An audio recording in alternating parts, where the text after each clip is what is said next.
प्रभु ने और भी एक सुंदर दिन हमारे आयु में जोड़ दिया और इस रीति में आप लोगों के साथ और एक बार संगति करने के लिए प्रभु ने अवसर दिया।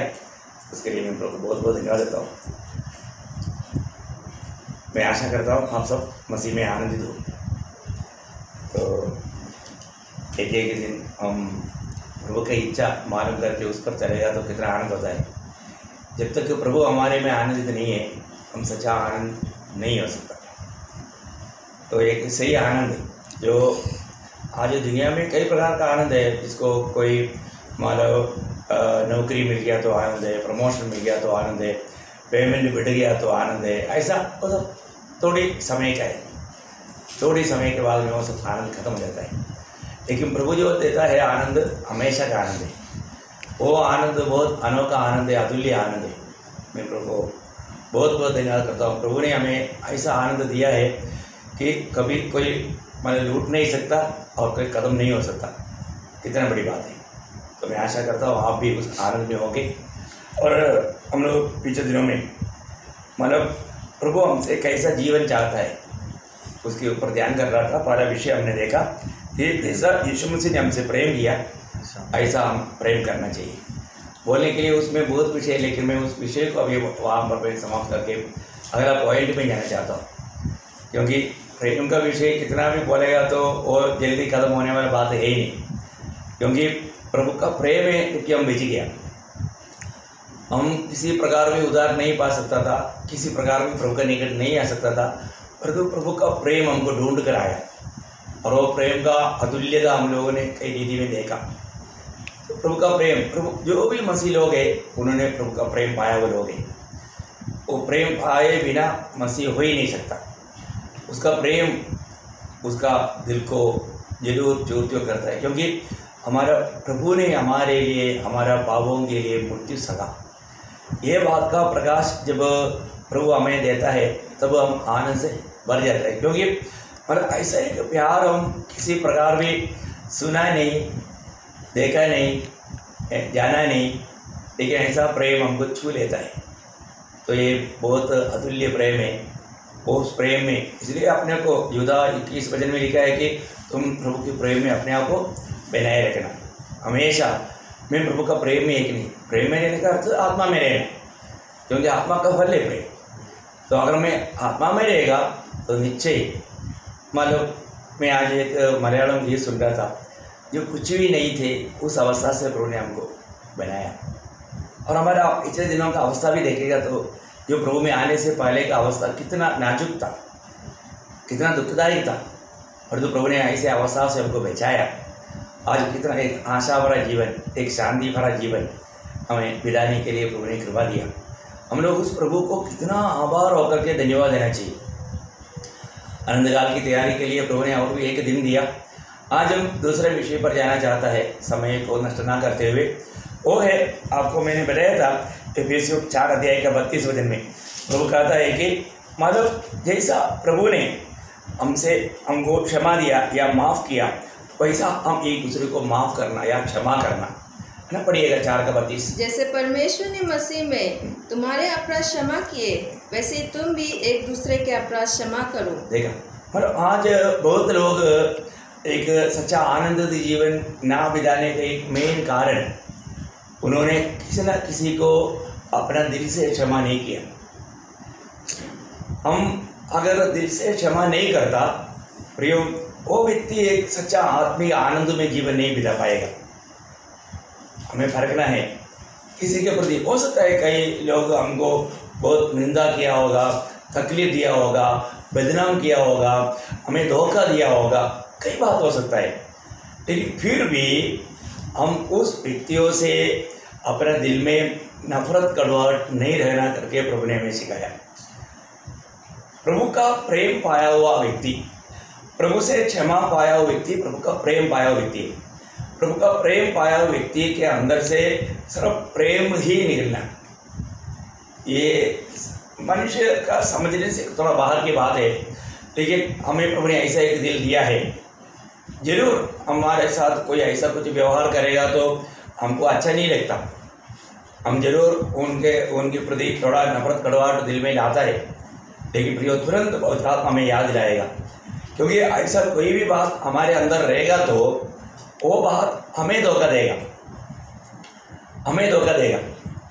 क्योंकि हमें प्रभु के साथ का याद टूट जाएगा। तो हमारे भी कुछ भी भलाई अच्छा ना होते हुए भी प्रभु ने हमसे प्रेम करके प्रभु हमारा पाप को क्षमा किया, हमें मिला हुआ वो क्षमा का महत्व हमें जानना चाहिए। आपको याद होगा, अगर हम हमारे दूसरे को क्षमा ना करते हुए हम प्रार्थना करने के लिए जाए या प्रभु को कुछ भेंट या आराधना करने के लिए जाए, वो कुछ भी बात प्रभु के लिए ग्रहण होगी नहीं।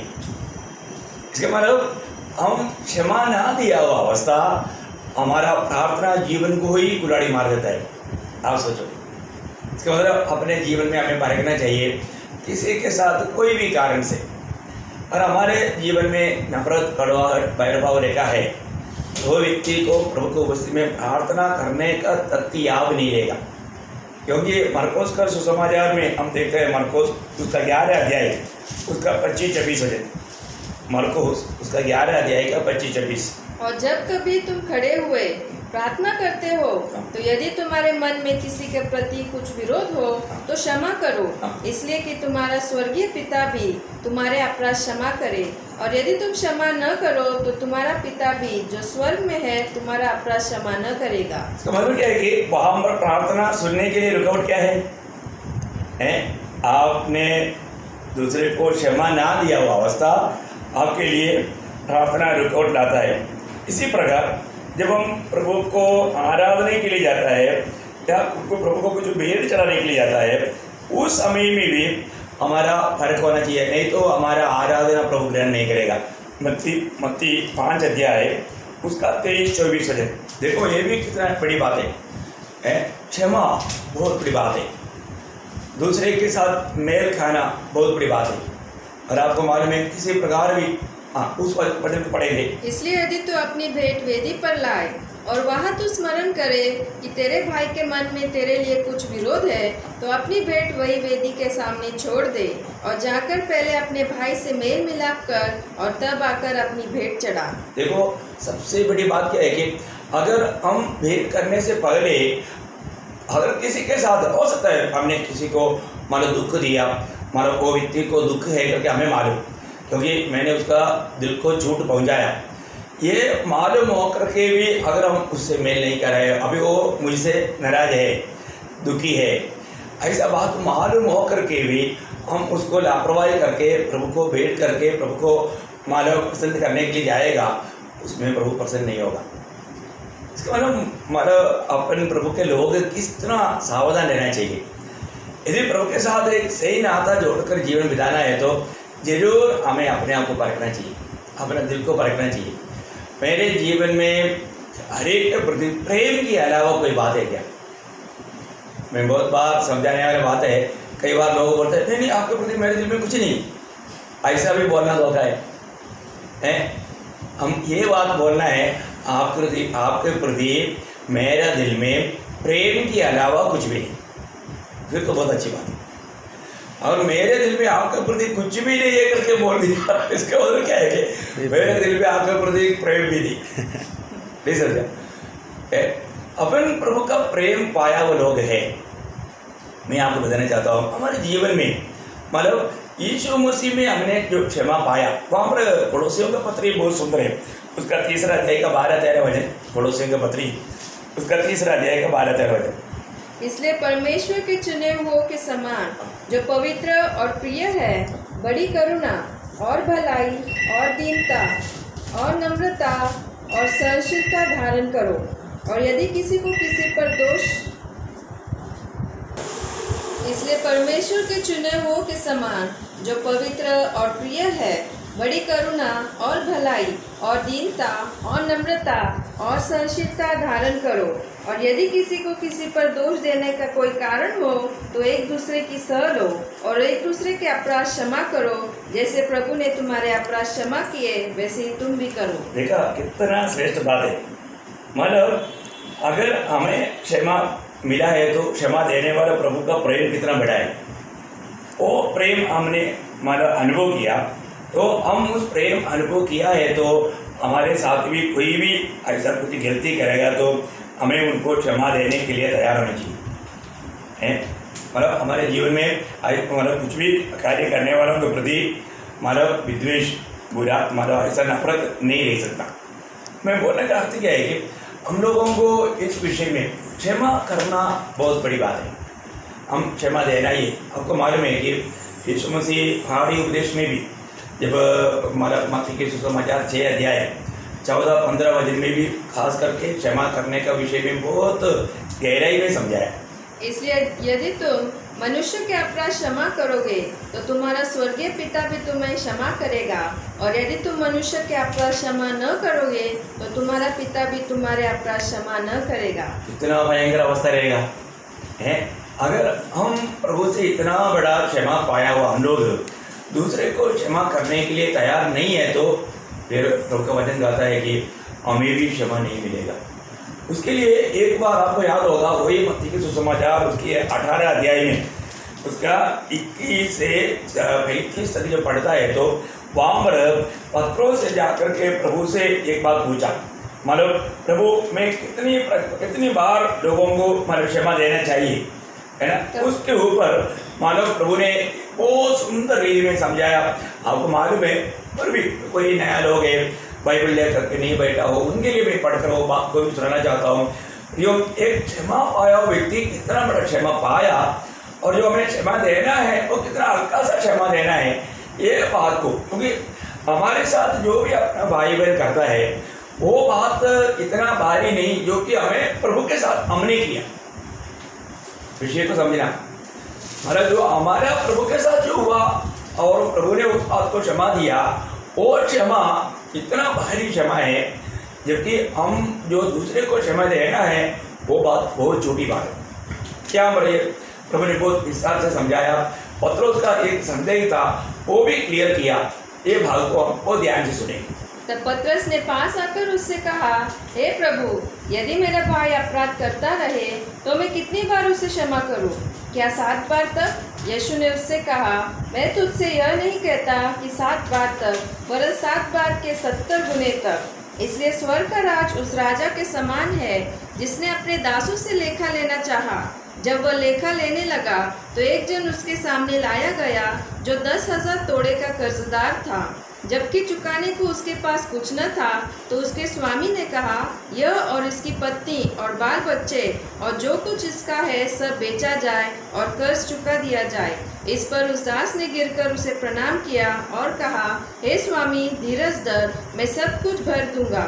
तब उस दास के स्वामी ने तरस खाकर उसे छोड़ दिया और उसका कर्ज भी क्षमा कर दिया। परंतु जब वह दास बाहर निकला तो उसके संगी दासों में से एक उसको मिला जो उसके 100 दिनार का कर्जदार था। उसने उसे पकड़कर उसका गला घोटा और कहा, जो कुछ तुझ पर कर्ज है भर दे। इस पर उसका संगी दास गिरकर उससे विनती करने लगा, धीरज धर, मैं सब भर दूंगा। उसने न माना, परंतु जाकर उसे बंदीगृह में डाल दिया कि जब तक कर्ज भर न दे तब तक वही रहे। उसके संगी दास यह जो हुआ था देखकर बहुत उदास हुआ और जाकर अपने स्वामी को पूरा हाल बता दिया। तब उसके स्वामी ने उसको बुलाकर उससे कहा, हे दुष्ट दास, तूने जो मुझसे विनती की तो मैंने तेरा वह पूरा कर क्षमा न की दिया।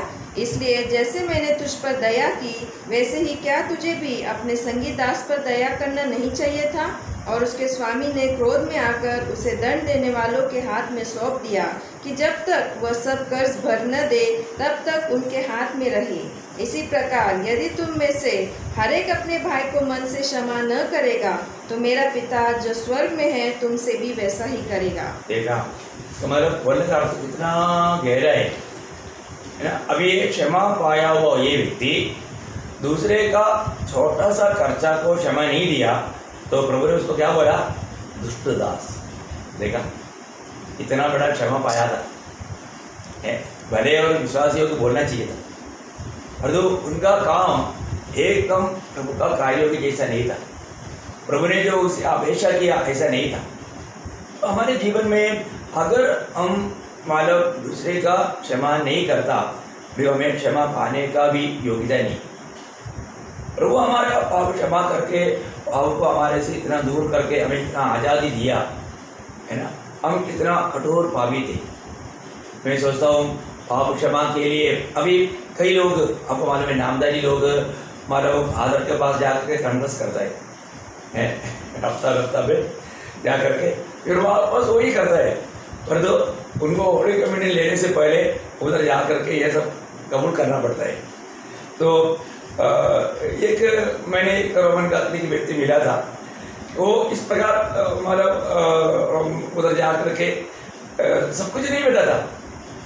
वो जो छोटा छोटा कुछ 3-4 बात बोलेगा, फिर पादरी पूछेगा और कुछ सोचो, फिर उसको तसल्ली देने के लिए और 2-3 बात बोलेगा। ऐसा बोल करके मैं भी किया है बहुत बार प्रभु में आने से पहले, तो मुझे भी मालूम है कि वो कैसे क्या होता है। लेकिन मैं ऐसे एक व्यक्ति को जब मिला, वो व्यक्ति काफ़ी एजड था।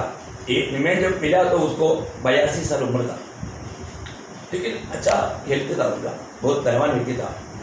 तो जब मैं उनको सुसमाचार सुनाया तो उसने मुझे एक सवाल पूछा, कितना भी बड़ा पाप है तो भी प्रभु क्षमा करेगा क्या? केवल बड़ा पाप कभी भी उसने पादरी के पास नहीं बोला क्योंकि उधर क्षमा नहीं मिलेगा, उसका दिल गवाही देता है। अभी बड़ा हो छोटा हो उधर कोई भी क्षमा नहीं मिलता, क्षमा पाने का व्यवस्था भी हो नहीं, वो बात उनको नहीं मालूम, परंतु रूढ़ी परंपरा के अनुसार उन्होंने ऐसे विश्वास किया। लेकिन जब मैंने हमारे एशिया नबी किताब उसका पहला अध्याय का 18-19 वचन पढ़ करके उनको सुनाया, जब ये बात जब सुना उसका दिल इतना उमड़ने लगा। पढ़िए उसको, एशिया उसका पहला अध्याय का 18-19 वचन। यहोवा कहता है, आओ हम आपस में वाद विवाद करें। तुम्हारे पाप चाहे लाल रंग के हो तो भी वे हीन के समान उजले हो जाएंगे, और चाहे अर्गवानी रंग के हो तो भी वे ऊन के समान श्वेत हो जाएंगे, यदि तुम आज्ञाकारी होकर मेरी मानो। देखा, मतलब उसके साथ उसी एशिया 43 का 25-26 वचन भी पढ़ना। देखो बहुत सुंदर अनोखा बात मैं आपको बताना चाहता हूँ। जब ये वचनों को उन्होंने सुना, वो वहाँ पर घुटने टेका। पढ़िए। मैं वही हूँ जो अपने नाम के निमित्त तेरे अपराधों को मिटा देता हूँ और तेरे पापों को स्मरण न करूँगा। मुझे स्मरण करो, हम आपस में विवाद करें। तो अपनी बात का वर्णन कर जिससे तू निर्दोष ठहरे। हो देखा, प्रभु बोलता है तुम मेरे सामने अपनी पाप कबूल कर ले, तुम मेरे सामने कोई भी पाप को मत छिपाओ, है ना। वहां पर याकूब का नदी के किनारे में प्रभु ने उसको क्या, याकूब को क्या पूछा, तेरा नाम क्या है? क्योंकि वो कभी अपना सही नाम नहीं बोलता, मतलब उसका नाम भी धोखा है, मतलब धोखा देने वाला याकूब। उन्होंने वहां पर कबूल किया है, और तो पिताजी को धोखा दिया था। उन्होंने बोला मैं याकूब नहीं ऐसा भी देखो कितना बड़ी बाइबल बात है।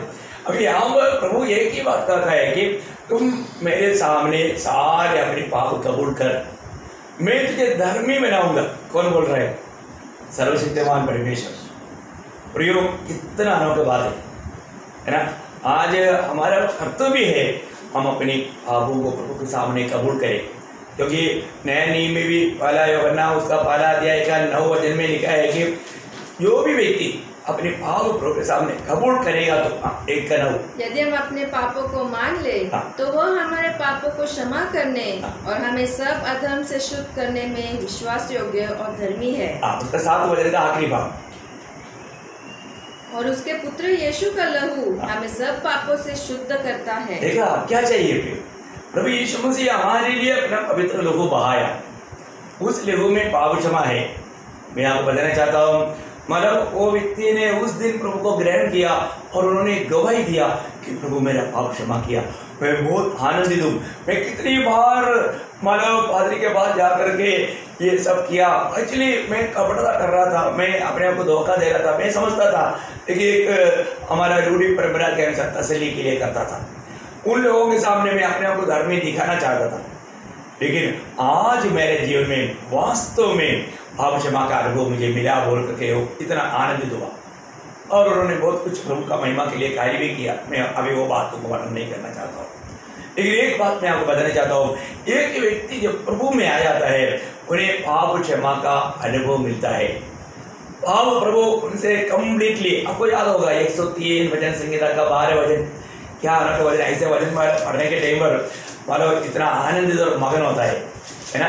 जब हम प्रभु के सामने अपने पाप कबूल किया, प्रभु ने हमारे पापों को कम्प्लीटली क्या किया, ऐसा दूर किया। आप सुनिए, उदयाचल से अस्ताचल से जितनी दूर है उसने हमारे अपराधों को हमसे उतनी ही दूर कर दिया है। देखा, मतलब इसका मतलब क्या है, कभी भी वो पाप से हमारा कोई संपर्क रहेगा ही नहीं। कितना बड़ी बात है, बहुत अनोखा बात है। उसको सही रीति में प्रभु की आत्मा में अगर जानेगा तो आप प्रभु को हमेशा इतना धन्यवाद देगा। प्रियो, हमें प्रभु का अनुग्रह से हमारा उद्धार हुआ, हमें पाप क्षमा मिला और प्रभु ने हमें धर्मी करके गिनता है। ये कितना श्रेष्ठ बात है। हमारे जीवन में अभी भी कमिटेटियाँ बहुत है, लेकिन प्रभु हमें एक धर्मी करके देखता है। मेरा धर्मी पुरुष, मेरा बेटा, है ना। वो पद भी हम कितना अनोखी बात है, हमने देखा है। प्रभु का प्यार है, प्रियो, प्रभु हमसे प्यार करता है। इसलिए हमारा कर्तव्य है उस दिल को कभी ना दुखाए। इसलिए यहाँ पर प्रभु कहता है कि हम लोग प्रभु में आने के बाद में हम दूसरे के साथ कैसा क्षमा देना। आपको मालूम है, प्रभु के पास आकर के क्षमा पाया हुआ लोगों के बारे में मैं पहले आपको थोड़ा बात बताता हूँ, क्योंकि ये बहुत ही बात है। जो भी प्रभु के पास आते थे वो कैसे भी अवस्था में क्यों ना हो, पहले प्रभु उनको देता था पाप क्षमा। क्योंकि प्रभु के निकट आने के लिए, प्रभु की संगति में रहने के लिए, प्रभु के साथ चलने के लिए सबसे पहला बात हमें पाप क्षमा का अनुभव है। उसको पाते बिना, है ना, बाकी कोई भी बात हमें प्राप्त होगा तो भी हम प्रभु के साथ नहीं चल पाएगा। मैं एक इंसिडेंस आपको बताना चाहता हूँ। एक पत्री के सुसमाचार 9 अध्याय उसका 2 से 8 तक का भाग है। अभी आपको मालूम है, जब प्रभु यीशु मसीह एक घर में, जल्दी पढ़िए। और देखो, कई लोग लकवे के एक रोगी को खाट पर रखकर उसके पास लाए।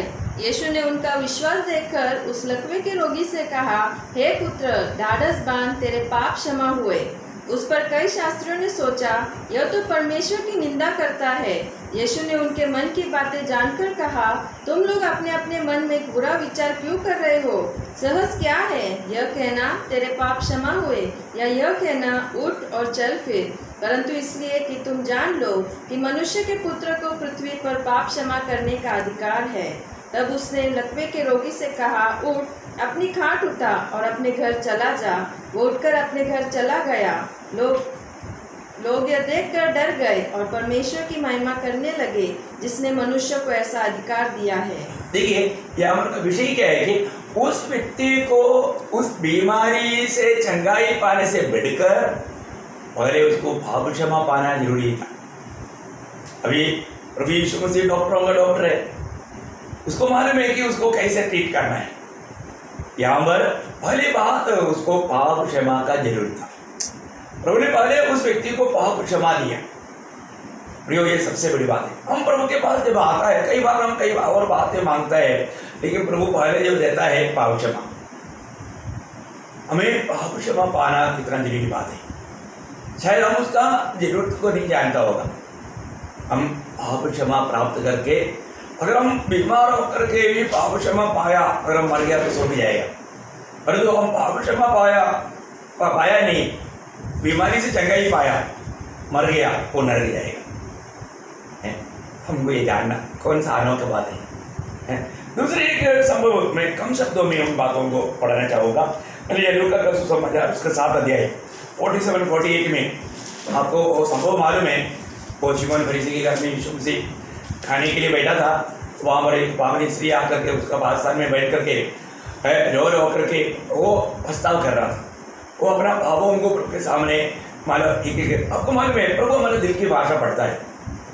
तो वहाँ पर उसका 47-48। इसलिए मैं तुझसे कहता हूँ कि इसके पाप जो बहुत थे क्षमा हुए, क्योंकि इसने बहुत प्रेम किया।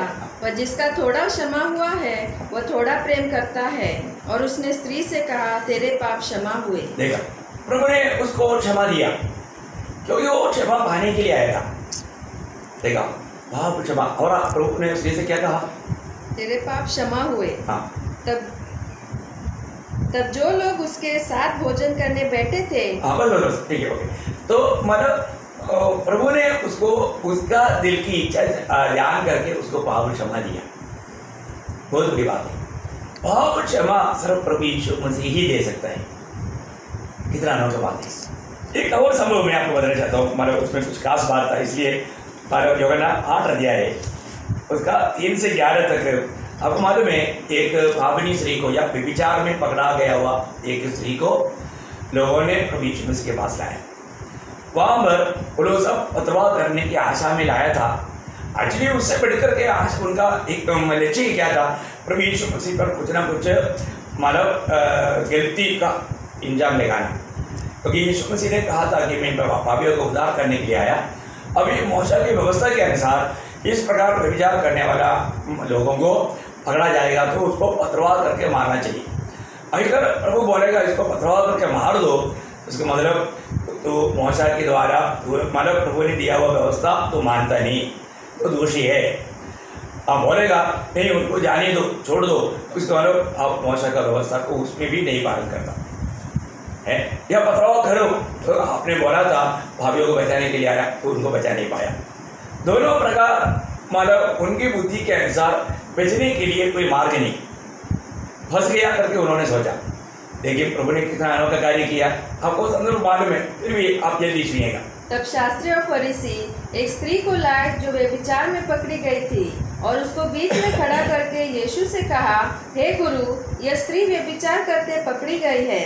व्यवस्था में मूसा ने हमें आज्ञा दी है कि ऐसी स्त्रियों पर पथराव करे, अतः तू इस स्त्री के विषय में क्या कहता है? उन्होंने उसको परखने के लिए यह बात कही ताकि उस पर दोष लगाने के लिए कोई बात पाए, परंतु यीशु झुककर उंगली से भूमि पर लिखने लगा।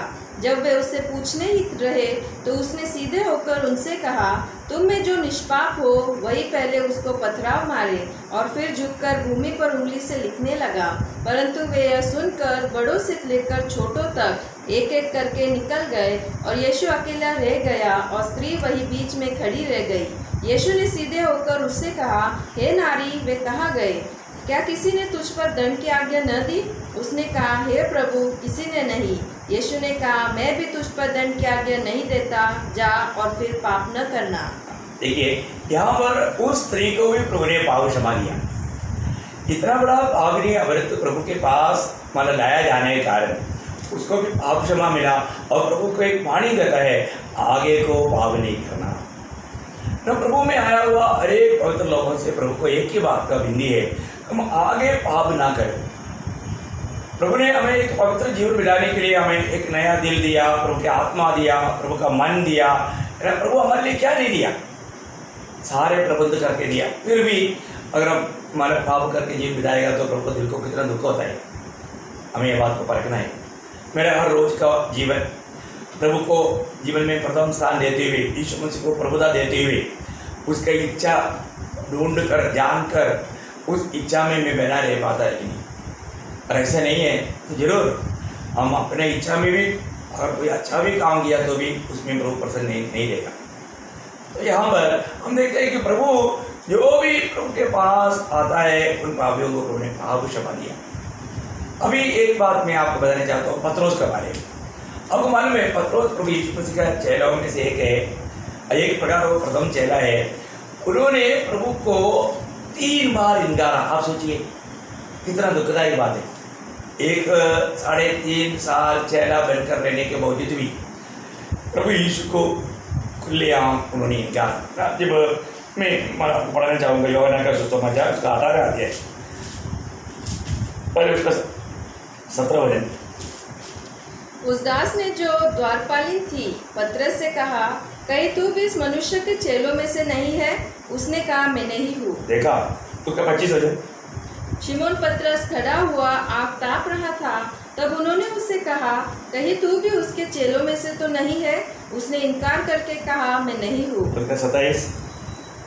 पतरस फिर इनकार कर गया और तुरंत मुड़ने भाग दी। देखा मतलब बोलने का अर्थ क्या है कि ये बात प्रभु ने पहले ही उनको बोला था कि मुर्गी भाग देने से पहले तुम मुझे 3 बार इनकारेगा, लेकिन उन्होंने प्रभु को इनकार ना, ये कितना बड़ा गलती है, पाप है। प्रभु को इनकार ना बोलेगा तो कितना बड़ा पाप है। और पत्रोस ने इतना भयंकर पाप किया, पाप करने के बाद में भी प्रभु ने उसको क्षमा दिया। ये एक बड़ी बात है ना। इतना ही नहीं, सिर्फ क्षमा दिया उतना ही नहीं, मतलब प्रभु ने उसको प्रभु की भेड़ों को चराने की चरवाह होकर नियुक्त भी किया। कितना प्रभु का प्यार है।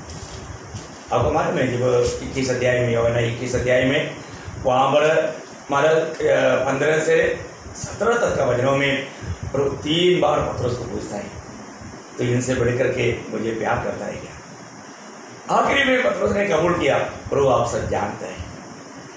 जीवन को पूर्ण रूप में जानने वाला है प्रभु हमारे प्रभु। हम जब भी प्रभु के निकट आता है तो हम कभी भी प्रभु से कोई बात छिपाना नहीं। प्रभु हमारा जीवन का सारा बात जानता है, वो जान करके हमारे से व्यवहार करता है।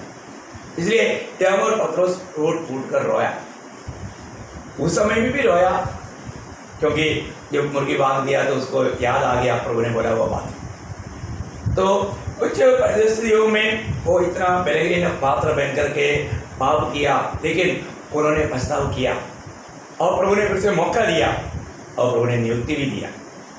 कितना अनोखी बात है, हमारा प्रभु क्षमा करता है। हम कभी भी मतलब प्रभु का प्रेम पर संदेह ना करें, प्रभु के पास आना, प्रभु से मिला रहना।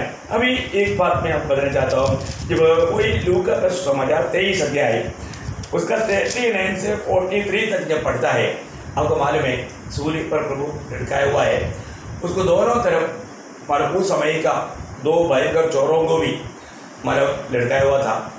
और वहाँ पर हम देखते हैं कि दोनों ने एक समय में प्रभु का निंदा किया था, परंतु बाद में एक ने प्रभु से विनती किया, है ना, जो उस भाव को आप पढ़िएगा उसको, जो उसका 39 से 43 का। जो कुकर्मी वहाँ लटकाए गए थे उनमें से एक ने उसकी निंदा करके कहा, क्या तू मसीह नहीं? तो फिर अपने आप को और हमें बचा। इस पर दूसरे ने उसे डांट कर कहा, क्या तू परमेश्वर से भी नहीं डरता?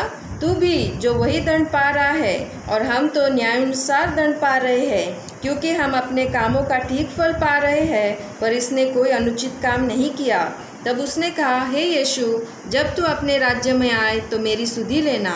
उसने उसे कहा, मैं तुझसे सच कहता हूँ कि आज ही तू मेरे साथ स्वर्गलोक में होगा। देखो यहाँ पर से पहले ये चोर ने भी प्रभु का निंदा किया था, लेकिन हम देखते हैं कि बाद में उसको पछतावा होकर के उन्होंने प्रभु को मानव राजा होकर के सम्मान किया। तो हम देखते हैं कि अभी तुम थोड़ी देर पहले क्या बोल रहा था, हैं तुम्हें कभी क्षमा नहीं मिलेगा, ऐसा प्रभु ने नहीं बोला। देखा तो मतलब पछतावा करने वाला व्यक्ति के प्रति प्रभु का दिल में कितना प्यार है।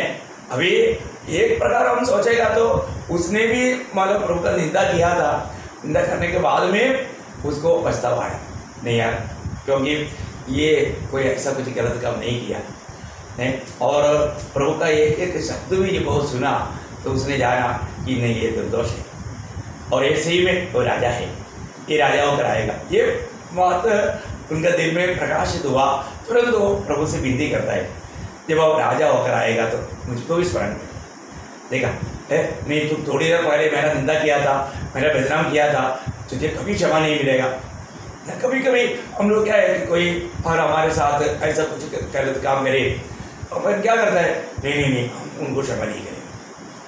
प्रियो, हमारे जीवन में ऐसा कभी भी एक भावना नहीं रखना। हमने जो प्रभु से क्षमा पाया, वो क्षमा का वो जो बड़ापन समझना, मेरे जैसा इतना बड़ा क्षमा पाया हुआ, मैं क्यों दूसरे के प्रति मेरे दिल में ऐसा कठोर करूं, मैं उनके ऊपर तरस क्यों खाऊं। हमारे प्रभु का दिल प्रभु ने हमें दिया है, तो हमें कोई भी क्षमा नहीं मांगेगा तो भी क्षमा कर देना हमारा काम है।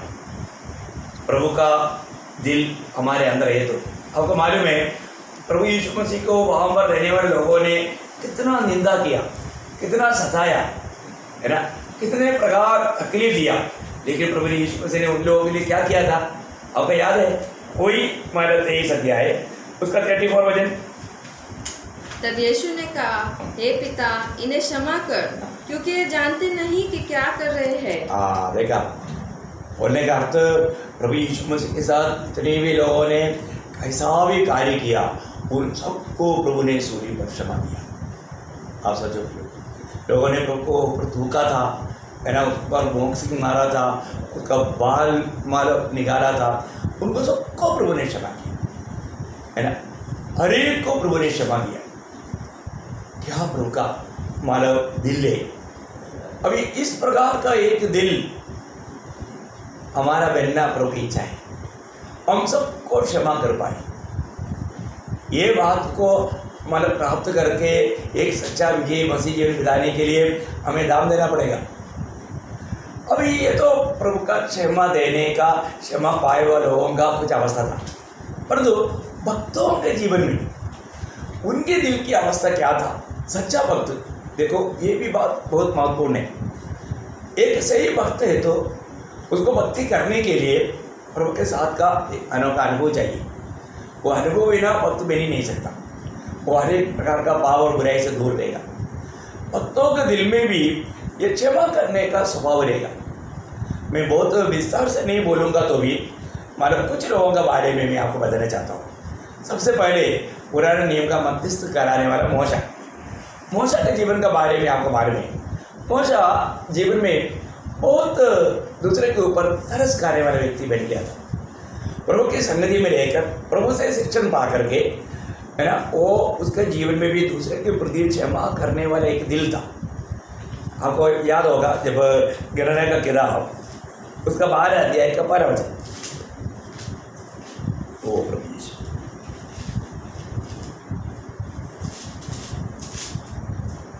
मूसा ने कूशी स्त्री के साथ विवाह कर लिया था, इसलिए मरियम और हारून उसकी उस विवाहित कूशी स्त्री के कारण उसकी निंदा करने लगे। देखा, अभी आप देखिए, अभी यहाँ पर खुद उसका भाई और बहन आरोन और मिरियम ये दोनों मालव मूसा ने एक कूशी स्त्री को विवाह किया बोल करके उनका निंदा करने लगा, उनको तुच्छ करने लगा।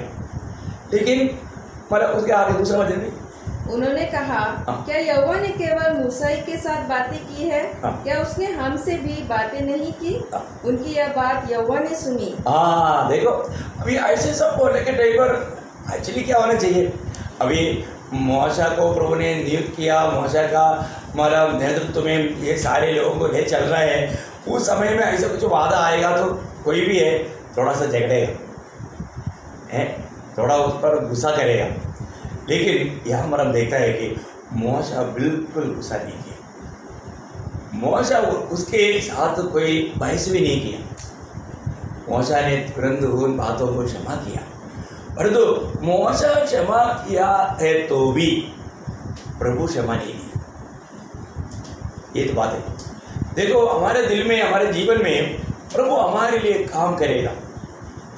प्रभु हमारे लिए काम करेगा। मैं आपको बोलता हूँ, छोटी छोटी बातों में तक है ना, प्रभु का ख्याल बहुत बड़ा है हमारे प्रति। प्रभु इतना अच्छा प्रबंध करते हैं।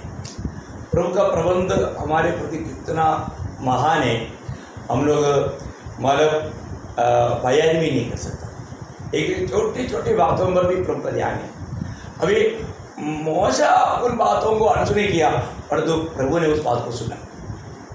और प्रभु आपको मालूम है, मिरियम एक हफ्ता कोड़ी होकर के उसको मालूम टेंट में आगे दूर रहना पड़ा, सजा मिला। वो संभव आपको मालूम है, उसका इतना विस्तार से उधर बोले नहीं जाता।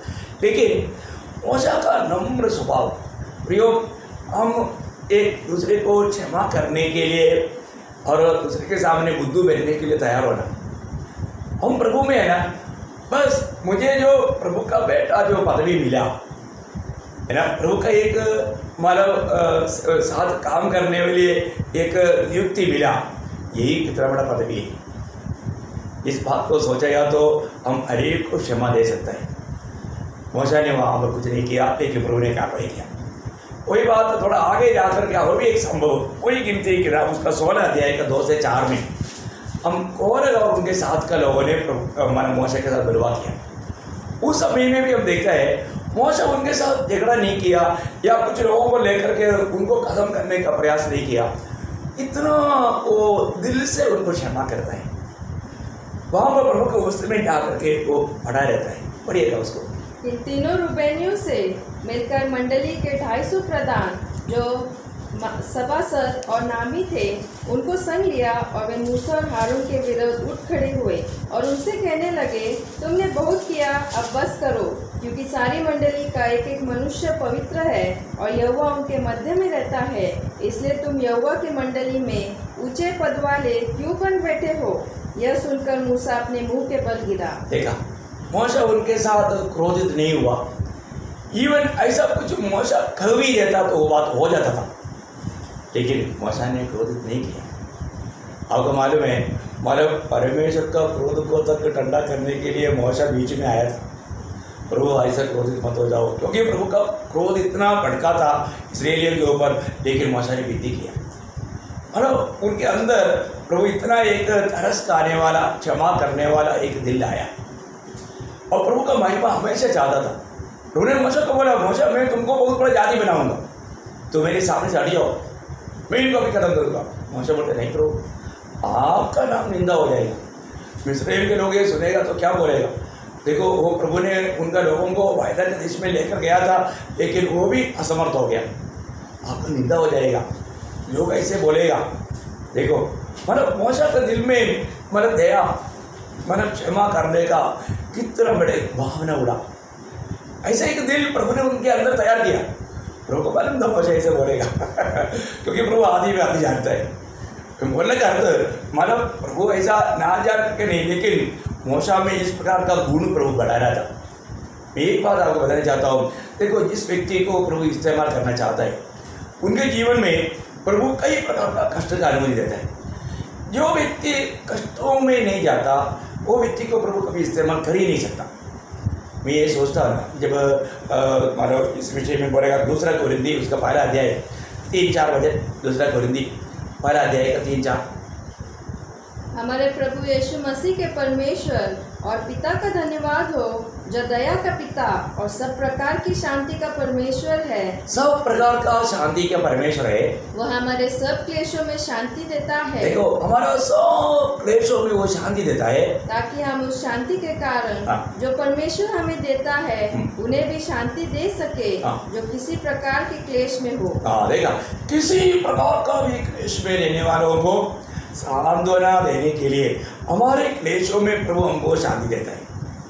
कितना भयंकर बात है ना।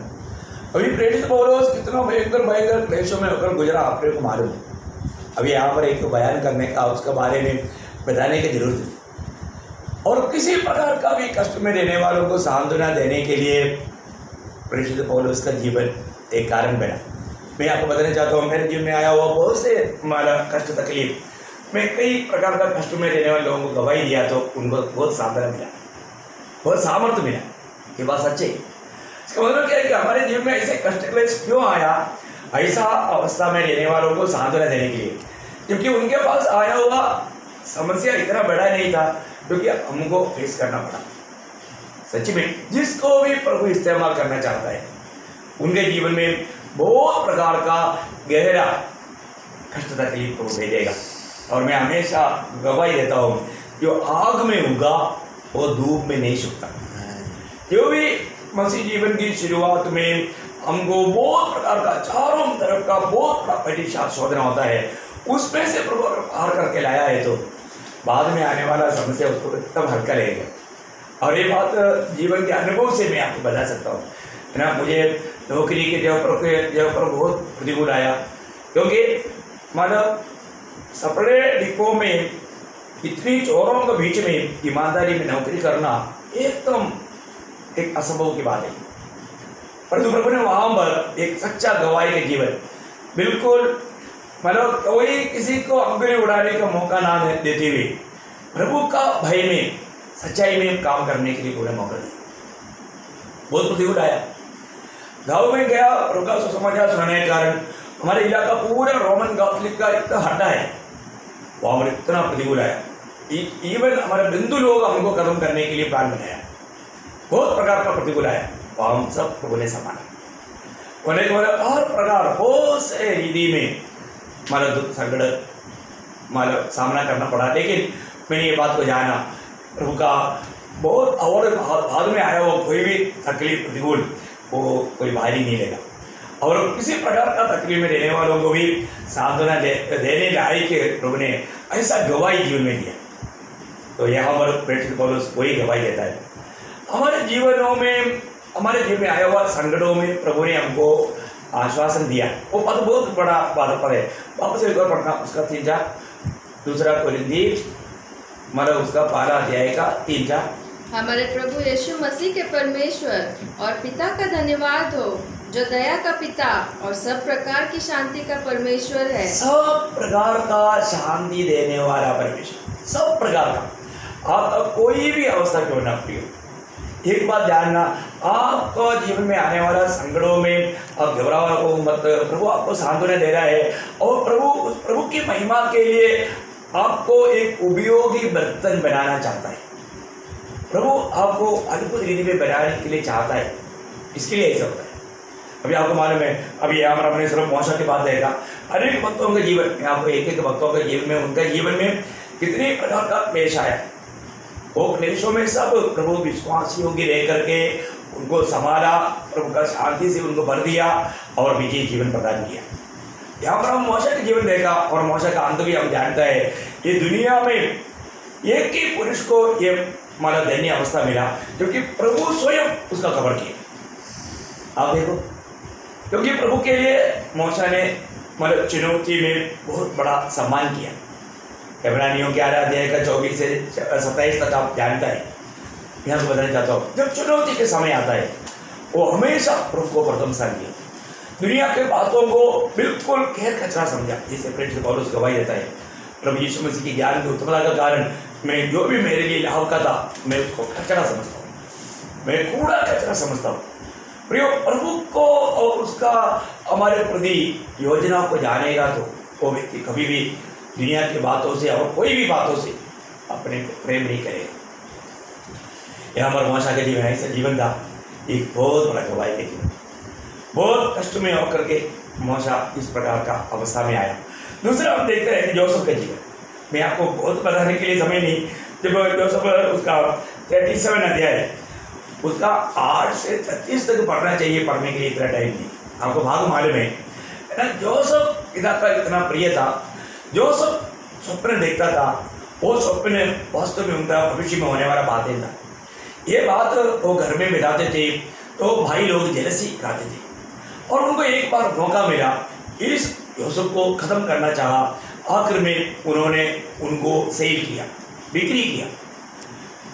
वो जोसेफ उनको सबको बिक्री किया तो भी उन लोगों के जीवन में उनके प्रति तरस नहीं आया। और हम देखते हैं कि जोसेफ इतना कठिनाइयों में तो गुजरा। आखिर में जोसेफ को प्रभु ने जो दर्शन दिया था, मानो स्वप्न दिया था, ये देने वाला प्रभु विश्वासियों के था और जोसेफ भी प्रभु के साथ विश्वासियों के रहा। जहाँ पर भी जोसेफ गया वहाँ सब प्रभु उनके साथ रहा। आखिर में, और ये सारे चरित्र आपको मालूम है, इसलिए मैं पूरा वहाँ पर भागों को पढ़ना नहीं चाहता, लेकिन आखिर एक दिन इसी भाइयों को योसेफ के सामने एक दिन भोजन के लिए मतलब मांगने के लिए आना पड़ा। वहाँ पर मतलब योसेफ उनको अपने आप को प्रकट करता है। वो एक शब्द मैं आपको बताना चाहता हूँ, उसका 41 का 44, उत्पत्ति 41 का 44। फिर फिरौन ने यूसुफ से कहा, फिरौन तो मैं ही हूँ, पर सारे मिस्र देश में कोई भी तेरी आज्ञा के बिना हाथ पांव न हिलाएगा। आप देखिए यहाँ पर मतलब फरो उसको कितना बड़ा पदवी दिया है। बोलता है कि तुम कहते बिना अभी इस देश में कोई भी अपने हाथ पांव को नहीं हिला पाएगा। देखो कितना बड़ी बात है, कितना अनोखी बात यहाँ पर कहता है। अभी मतलब वो जब भाइयों को प्रकट हुआ उस समय में, अभी कौन सा पदवी में हो, मिस्रैम का और वो के बाद में बहुत बड़ा पदवी में है। अभी वो भाइयों को प्रकट करने के टाइम पर मानव वो क्या कहता है आप सुनिएगा। अभी योसेफ कहते हैं ना वहाँ पर कुछ भी नहीं होता। अभी भाई लोग योसेफ के सामने खड़ा है, वो क्या बोलता है उसका 45 का 5, अब तुम लोग मत पछताओ और तुमने जो मुझे यहाँ बेच डाला इसे उदास मत हो, क्योंकि परमेश्वर ने तुम्हारे प्राणों को बचाने के लिए मुझे तुम्हारे आगे भेज दिया है। हाँ देखा, अभी बदला लेने का अच्छा मौका था है। इन लोगों को एक एक को कुटाई कर सकता था जो योसेफ चाहता है वो सब कर सकता था, खत्म कर सकता था, उनको फांसी दे सकता था। लेकिन योसेफ कितना दिल का अच्छा है। आप देखो उनका जीवन में उनके प्रति तरस खाता है। आगे बहुत बातें हैं, मैं उसको इतना नहीं, लेकिन आपको मालूम है इस अवस्था में पहुंचने से पहले यूसुफ इतने कठिनाइयों में होकर के गुजरा, बहुत बड़ी बात है। 13 साल मतलब आग का भट्टी में था। 13 साल यूसुफ को परखा गया और एकदम निर्दोष निकला। तभी प्रभु ने एक ही दिन में उस गुलाम कैदी उसको एक ही दिन में प्राइम मिनिस्टर बनाया। देखो ये कौन कर सकता? देखो प्रभु को ये कार्य करने के लिए कभी भी मानव देरी नहीं लगता। बहुत बड़ी बात है। यहाँ पर हम देखते हैं कि मतलब बाद में भी मतलब गिनती क्या हुआ, उन लोगों का दिल में वो तड़प रहा है, लेकिन उसका 50 अध्याय का 20 वचन पढ़ना, उसका 50 का 20। यद्यपि तुम लोगों ने मेरे लिए बुराई का विचार किया था, परंतु परमेश्वर ने उसी बात में भलाई का विचार किया, जिससे वह ऐसा करे जैसा आज के दिन प्रकट है। देखा मतलब बहुत अभी उनका भाइयों को नहीं, उनका परिवार को सबको पालन पोषण करने लायक के प्रभु ने। इसका मतलब क्या है कि मैं बोले था कोई भी हमारे खिलाफ कोई काम करे तो भी प्रभु उनके प्रति भी, उनके लिए भी हमें आशीष का पात्र बनाने के लिए सामर्थ्यवान है। लेकिन हमें क्षमा करने वाला दिल चाहिए। कभी भी नफरत कड़वाहट करके जीवन नहीं बिताए। अभी यूसुफ का दिल में इतना भयंकर कार्य उनका भाई लोगों ने किया, तभी भी उनके प्रति उनके दिल में नफरत नहीं था। आप देखिए क्या अनोखा दिल है ना, स्वर्ग वो देखता है। उसी प्रकार और एक व्यक्ति है मुझे बहुत लोगों के बारे में, क्योंकि जो प्रभु की महिमा के लिए प्रभु इस्तेमाल किया हुआ लोगों का मैं आपको गवाही दे रहा हूँ, है ना। दावीद के बारे में जल्दी आपको बताऊँ। जब दावीद के बारे में पहले शामूएल के किताब आप 18 अध्याय का जब आप पढ़ेगा, जब से दावीद गोलियात को खत्म करके विजय पाकर आया, तब से उसे 18 अध्याय का सब बहुत पढ़ना चाहिए, लेकिन उसका 29 वाले पढ़िएगा। तब शाऊल दाऊद से और भी डर गया, इसलिए शाऊल सदा के लिए दाऊद का बैरी बन गया। देखा मतलब एकदम एक दुश्मन के जैसा अभी शाऊल दावीद के साथ बर्ताव करने लगा। अब देखिए दावीद ने कुछ गुनाह नहीं किया, लेकिन प्रभु की चुनौती या प्रभु का अभिषेक उसके ऊपर था, इसलिए अभी एकदम शाऊल उससे घृणा करने लगा, उसका दुश्मन करके समझता था, है ना। तभी भी दावीद उसका 24 अध्याय, पहले शाऊल 24 अध्याय उसका 17 से 19 में, अब देखिए दावीद के दिल में शाऊल का प्रति कुछ भी नफरत नहीं, कड़वाहट नहीं, वो इतना दुश्मनी का काम कर रहा है, तो भी दावीद उसके साथ क्या किया और वो खुद क्या बोल रहे हैं। शाऊल को भी समझ में आया कि दावीद कितना अच्छा व्यक्ति है। अब देखिए फिर उसने दाऊद से कहा, तू मुझसे अधिक धर्मी है, तूने तो मेरे साथ भलाई की है, परंतु मैंने तेरे साथ बुराई की, और तूने आज ये प्रकट किया है कि तूने मेरे साथ भलाई की है कि जब यहोवा ने मुझे तेरे हाथ में कर दिया, तब तूने मुझे घात न किया। भला क्या कोई मनुष्य अपने शत्रु को पाकर कुशल से दान देता है? इसलिए जो तूने आज मेरे साथ किया है, इसका अच्छा बदला यहोवा तुझे दे। देखा शाऊल बोलता है मैं तुम्हारा दुश्मन होने के बावजूद भी तुम मेरे साथ भला किया। देखा ये भला मनुष्य हमेशा भला ही करेगा, वो कभी किसी का बुराई नहीं करेगा। मैं इसलिए हमेशा बोलता ना, मधु कितना भी आप एक बोतल में कितना भी हिलाओ वो मीठा ही रहेगा, वो ज़्यादा मेरे को तकलीफ दिया बोल के खट्टा नहीं होता है, वो मीठा ही रहेगा। देखो एक प्रभु का जन कैसे भी हो, अगर हम उधार पाया है तो परिस्थिति में वो प्रभु का गुण प्रकट करेगा, है ना। आगे जब उसका 26 का 25 पढ़ना, उसका 26 का 25। शाऊल ने दाऊद से कहा, हे मेरे बेटे दाऊद, तू धन्य है, तू बड़े बड़े काम करेगा और तेरे काम सफल होंगे। तब दाऊद ने अपना मार लिया और शाऊल भी अपने स्थान को लौट गया। मतलब यहाँ पर भी 26 का 25 पढ़ा ना, 26 का 25। इसलिए जैसे तेरे प्राण आज मेरी दृष्टि में प्रिय ठहरे,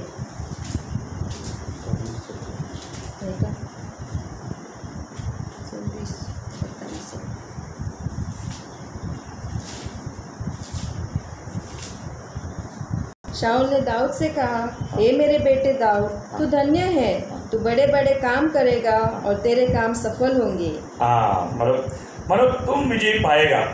मेरे को शब्द मेरा भाषा में अब इसमें ऐसे लिखा है कि तू कृतार्थ होगा, मतलब तुम एकदम तसल्ली पाएगा और तू जय पाएगा। उसमें नहीं लिखा ना? हाँ, ओके। देखो अभी यहाँ पर शाऊल, मेरे को शब्द नहीं आया इसलिए मैं दौड़ाया कि कैसे क्या परिभाषा में होने वाला मिस्टेक है। मतलब वो शाऊल बोलता है कि हे मेरे बेटे दावीद, तू आज वापस मानो, हे मेरे दावीद, हाँ तू धन्य है। हाँ, तू पहले बात तू धन्य है वो बराबर लिखा। हाँ, तू बड़े बड़े काम करेगा। हाँ, मतलब यहाँ पर तू कृतार्थ होगा, कृतार्थ होने के बाद तो तृप्त होगा, मतलब तू जरूर तसल्ली पाएगा। नहीं समझा? बड़े बड़े काम करेगा वो और आगे और तेरे काम सफल होंगे। हाँ, सफल होगा मतलब विजय पाएगा। लेकिन इसमें जो आया वो शब्द उसी प्रकार नहीं आया, इसलिए मतलब तू जरूर विजय पाएगा, मतलब तू विजयी है। शाऊल ये गवाही दे रहे हैं, मतलब दुश्मन होते हुए भी शाऊल को अभी मालूम हो गया कि दावीद बिल्कुल जय पाएगा, मैं हार जाएगा और दावीद जय पाएगा। देखो बोलने का अर्थ यह है कि दावीद के जीवन में आपको मालूम है प्रभु जिसको इस्तेमाल करना चाहते हैं उसको कितना कठिनाइयों में आपको गुजरना पड़ा।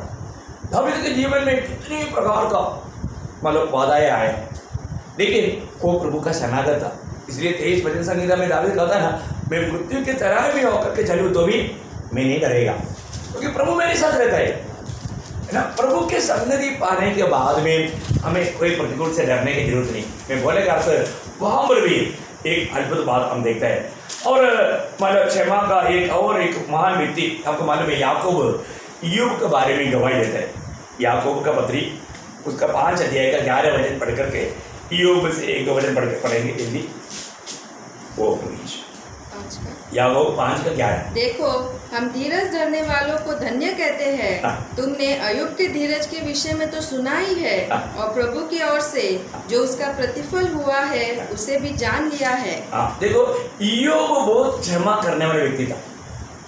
यहाँ पर धीरज कहा है, मैं धीरज मतलब क्षमा सहना है ना, बहुत क्षमा करने वाले व्यक्ति था। आपको मालूम है जब अय्यूब की किताब उसका 4 अध्याय का 7 वचन में अय्यूब का तीन मित्र लोग वहां पर आया। वो मित्र लोग एक अभी टोटली अय्यूब का दिल टूटा हुआ है। अभी मतलब सारे 10 का 10 साथ बेटा और 3 बेटी मर गया, सारा संपत्ति भी चला गया और पूरा शरीर में खोड़ भरा हुआ, मतलब पूरा इतना तकलीफ है, मतलब सिर से लेकर के पाँव तक पूरा खुजली हमेशा तकलीफ। ये सारा तकलीफ में रहने वाला अय्यूब को ये मित्र लोग अभी क्या बोल रहे हैं, अब देखिए उसका साथ 4 का 7। क्या तुझे मालूम है कि कोई निर्दोष भी कभी नष्ट हुआ है? देखा है ये तो है ना, बहुत चालाक आदमी है।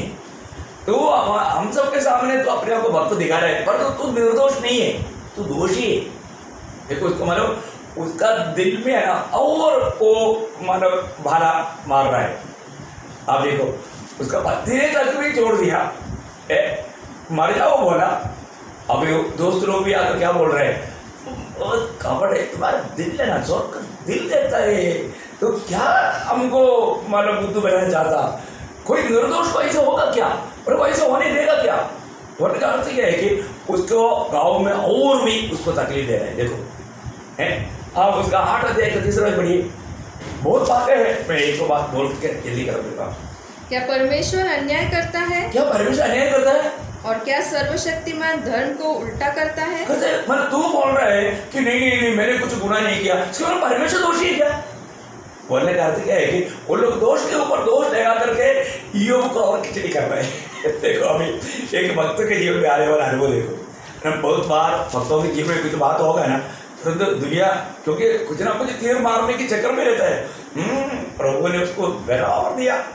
देखा प्रियो, हम कभी किसी के बारे में ऐसे ना बोले, क्योंकि अपन वहां पर न्यायी होकर के प्रभु का स्थान लेकर के और भी अधिक दोषी रहेगा। कभी भी ऐसा नहीं करना।